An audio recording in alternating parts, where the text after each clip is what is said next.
though, the decision by Education Secretary Betsy DeVos to lift student loan protections, to lift them. Yesterday, 21 states' attorney general sent a letter asking the secretary to reverse that move. They say it makes it harder for borrowers to pay back their loans. We thought we'd talk to one of those very students. Nathaniel Tisa is a law school student at New York University at NYU, and he's facing tens of thousands of dollars in student debt, and we'll have more by the time he graduates in 2019.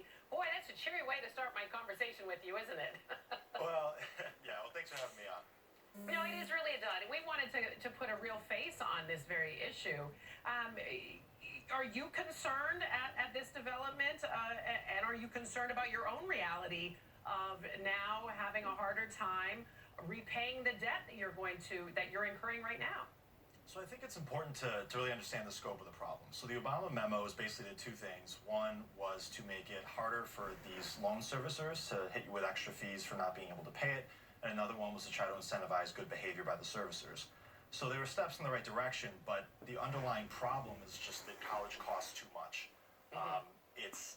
And that's something that's been happening really since the 70s. The policymakers who are making these decisions now went to school back when you could afford to work your way through college over the summer, during the semester.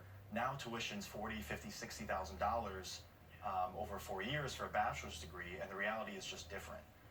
Well, and you've done that because you've done your bachelor's degree. You're doing a law degree, so you've now essentially doubled or even perhaps tripled the debt that you're going to be looking like. And I'm sure that you even had those nights when you're looking at the stack of books in front of you, and I know you're enjoying your study, but are there times when you sort of wonder, like, wow, what's the cost-benefit analysis of me doing this? What is, do you find yourself questioning the wisdom in facing that kind of debt to get this education? So I think that's right. So I'm not as worried about myself because I actually got fairly lucky. I was able to find a program at NYU Law that basically helps to finance my education if I work for the government afterwards. It's called Aspire.